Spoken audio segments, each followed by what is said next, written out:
संतों की कृपा हो गई है, गौ माँ की सेवा हो गई है, तो मैं भगवान होकर भी मैं उसे परास्त नहीं कर सकता, क्योंकि वो मेरा भी तो भगत बना घूम रहा है।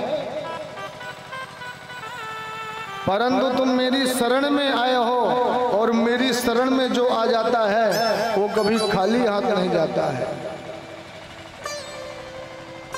इसलिए तुम्हारे मनोरथ की सिद्धि के लिए मुझे कुछ और करना पड़ेगा। और इधर क्या हुआ, जो देवताओं की माता है अदिति, महाराज कश्यप की पत्नी, जब अदिति मैया को पता पड़ी कि मेरे देवता पुत्र सब मारे मारे इधर उधर डोल रहे हैं, दैत्यों ने सब छीन लिया राजपाट, तो माता अदिति एक दिन कश्यप जी के पास गई और बोल पड़ी, चरणों में प्रणाम किया और कहा, क्वदेहो भौतिको नात्मा क्वाचात्मा प्रकृते परः कस्य के पतिपुत्राद्या मोह एव हि कारणम्।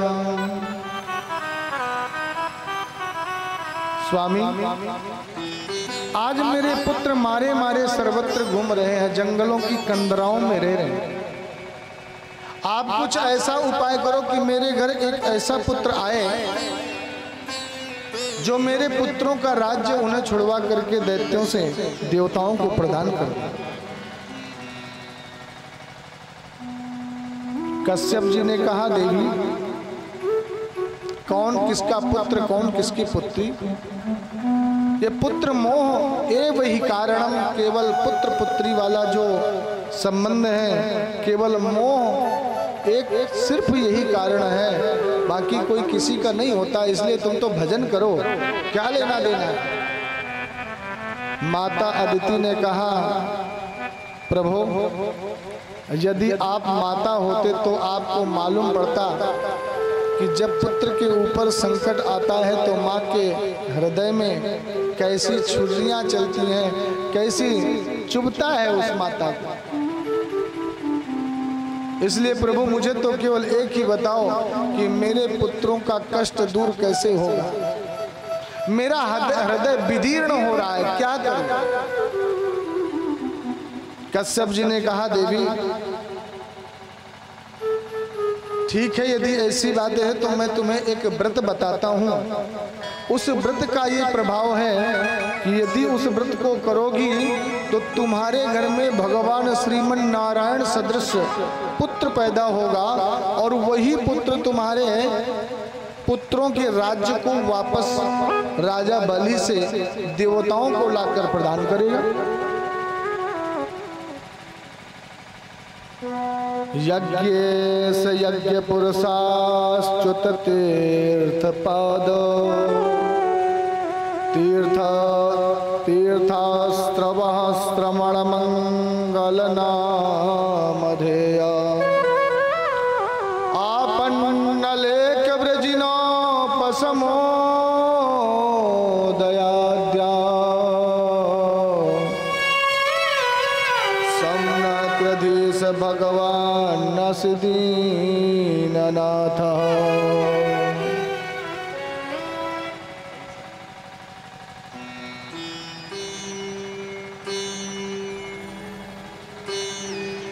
यज्ञेश यज्ञ पुरुषाश्च्युत तीर्थपाद। यज्ञ नारायण भगवान की स्तुति नित्य प्रति तुम करोगे तो इस व्रत का, इस मंत्र का जप करोगे, फाल्गुन मास के शुक्ल पक्ष की ये इस व्रत का नाम है पयो व्रत। इस व्रत को फाल्गुन मास के शुक्ल पक्ष की प्रतिपदा से लेकर पूर्णिमा पर्यंत किया जाता है। यदि कोई माता केवल जिस गाय के नीचे बछड़ा हो उस गाय का दुग्ध पान करके इस व्रत को करे प्रतिपदा से पूर्णिमा पर्यंत, और इस मंत्र का नित्य प्रति जापन करें उसके घर में भगवान जैसा पुत्र पैदा होता है। प्रेम से बोलिए राधे राधे। इस पयोव्रत को माता अदिति ने किया तो माता अदिति का पयोव्रत चल रहा था, उधर देवताओं ने शरण में जाकर गोविंद से प्रार्थना करी, हे गोविंद हम आपकी शरण है, हमारी रक्षा करो। तेरी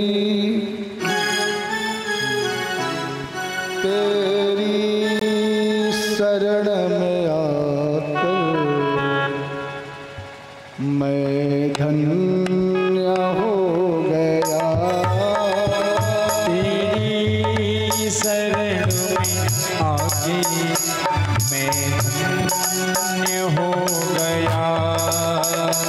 तेरी शरण में आके मैं धन्य हो गया। तेरी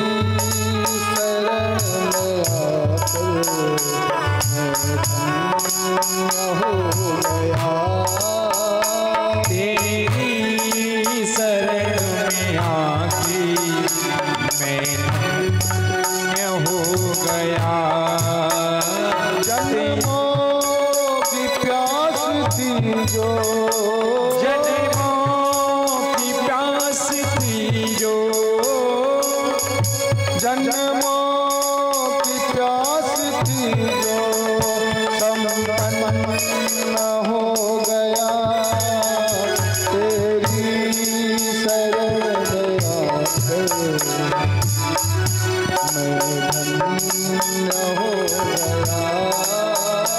तेरी शरण में आके, तेरी शरण में आके मैं धन्य हो गया।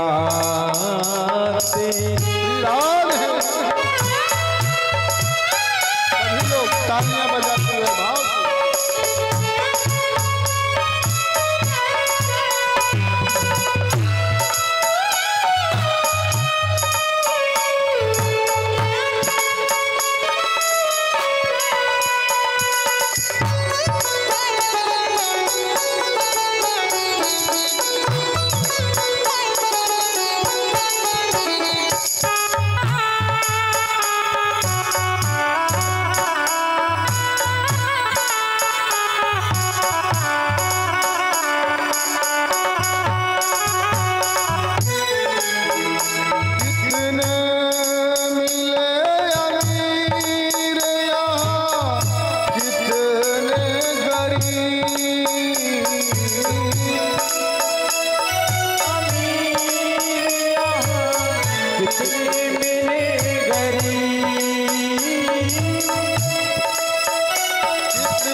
सहारे, चरणों के ही सहारे, हे चरणों के ही सहारे अवतार हो गया, चरणों के ही सहारे अवतार हो गया।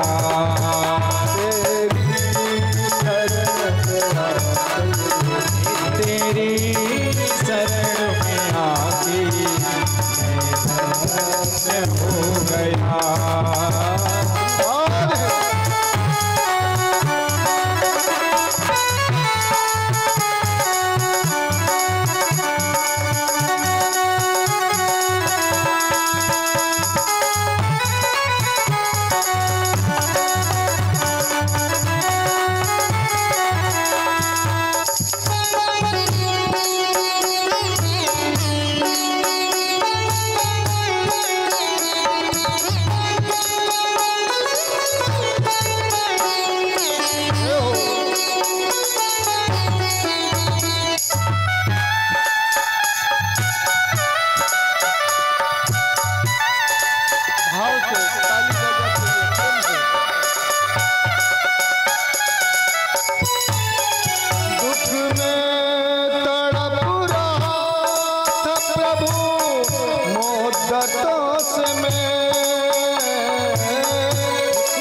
गया।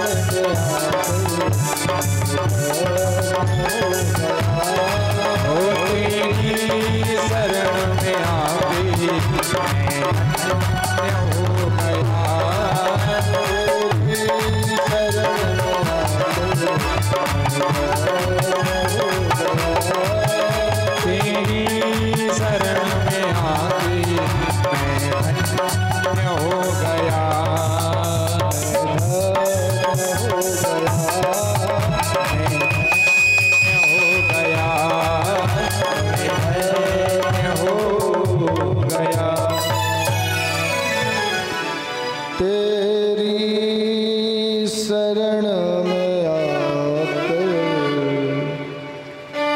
मैं धन्य हो गया। जन्मों की प्यास थी जो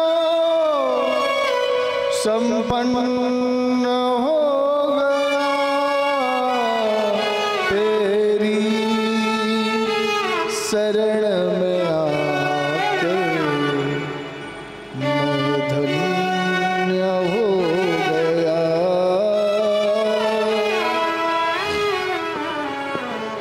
देवता कहते प्रभु आपकी चरण शरण के अलावा हमारे पास जगह ही कहाँ है। जब भी जीवन में सुख शांति आती है तो भी आपकी कृपा से आती है, और जब कोई कष्ट आता है तो किस स्थान पर जाकर माथा टेके, केवल आपका ही स्थान है गोविंद। अब आप ही हम पर कृपा करें। तो भगवान ने कहा इस समय देवताओं तुम्हारे ऊपर संकट आया हुआ है, संकटों के बादल तुम्हारे ऊपर मंडरा रहे हैं, परंतु इसी समय माता अदिति ने पयोव्रत रखा है, इसलिए चिंता मत करो। तुम्हारी माता ने जो व्रत रखा है तो उस व्रत के लिए अब मुझे उनके पास जाना पड़ेगा। मैं बामन का रूप धारण करूंगा और तुम देवताओं के लिए राजा बलि के सामने अपनी झोली फैलाऊंगा और भीख मांग करके तुम्हारा राज्य लाकर तुम्हें प्रदान करूंगा। प्रेम से बोलो राधे राधे। सज्जनों, आज प्रभु ने माता अदिति ने पयोव्रत किया और पयोव्रत का प्रभाव यह हुआ कि श्रोणायास्त्रमण द्वादश्यां मुहूर्ते अभजत प्रभो सर्वे नक्षत्र ताराद्या चक्रुस्तज्जन्म दक्षिणा।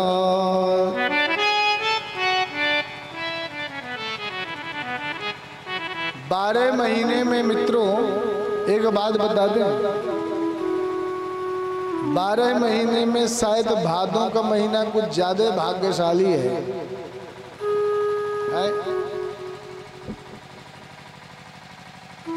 और वो इसलिए भाग्यशाली है कि जितने भी भगवान के अवतार हो रहे हैं सब भादों के महीने में हो रहे हैं।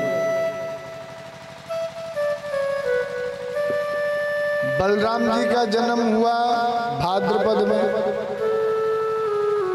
किशोरी श्री राधा रानी का जन्म हुआ भाद्रपद में,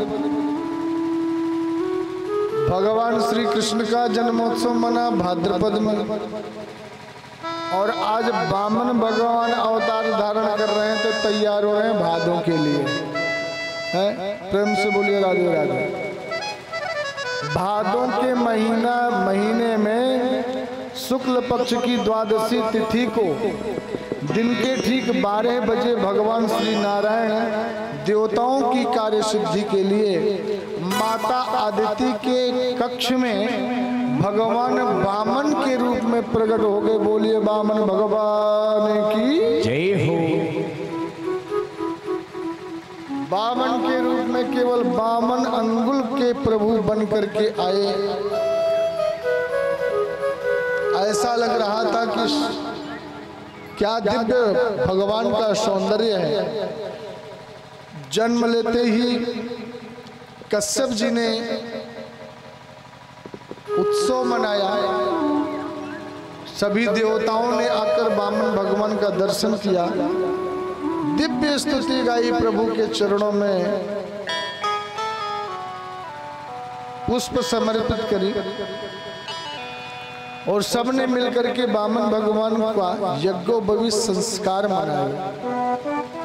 उसमें बृहस्पति जी आए यज्ञोपवीत करवाने, तो सबने यज्ञोपवीत धारण करवाया। जिसके पास जो था यज्ञोपवीत, जब किसी बालक का होता है ना तो उस समय वो एक पात्र में जितनी भी माताएं भीख डालती हैं वो सामग्री लेकर के पंडित जी को दे देते। ऐसा ही है। ऐसा ही हुआ जब भीख पड़ी, बहुत सारी सामग्री वामन भगवान को मिली। बृहस्पति जी ने यज्ञोपवीत संस्कार करवायो और लास्ट में जब जो सामग्री आई हुई थी वो सारी सामग्री लेकर के बृहस्पति जी के सामने पहुंच गए। लो सरकार ये आपकी है। बृहस्पति गुरु जी ने कहा बेटा प्रभु ये सामग्री से कुछ होने वाला नहीं है। तो बोले हमें तो चकाचक वाली दक्षिणा चाहिए। भैया चकाचक वाली दक्षिणा कहाँ से आए, कहाँ से लाए? गुरु जी ने कही सुनो, यह समय एक राजा है जिसका नाम है बलि, जो नर्मदा के तट पर यज्ञ कर रहा है। उस राजा बलि के पास जाओ और राजा बलि इस समय त्रिभुवन का सम्राट है, इसलिए तीनों राजा बलि के पास जाओ और वहां से त्रिलोकी भी मांग करके लाओ, वो मुझे दो तब पूरा होगा। तो भगवान ने किया क्या सज्जनों? भगवान ने कही तो ठीक है, अब राजा बलि के पास चलते हैं। और जैसे राजा बलि ने देवताओं पर विजय पाई, तब से राजा बलि ने क्या किया? गुरु शुक्राचार्य ने कहा राजन यदि वास्तव में विजय पानी है तो जब तक तुम 100 यज्ञ नहीं कर लोगे तब तक तुम्हें शतक्रतु बनने का अवसर नहीं मिलेगा। बहुत ध्यान दीजिए, जब आपके घर में कोई पंडित जी पूजा कराने आते हैं ना, है कोई आप कथा भागवत या पूजा पाठ कराते हैं घर में सत्यनारायण की, उस समय पंडित जी पूजा करवाने के बाद आपसे कहते हैं कि आसन के नीचे जल डाल लीजिए और इसको माथे से लगा लीजिए, कहते हैं ना। वो जानते हैं क्यों कहते हैं? क्योंकि जो व्यक्ति 100 यज्ञ कर लेता है उसे देवराज इंद्र बनने का अवसर मिलता है, सौभाग्य मिलता है। जो 100 यज्ञ करेगा वो शतक्रतु बनेगा अवश्य। इसलिए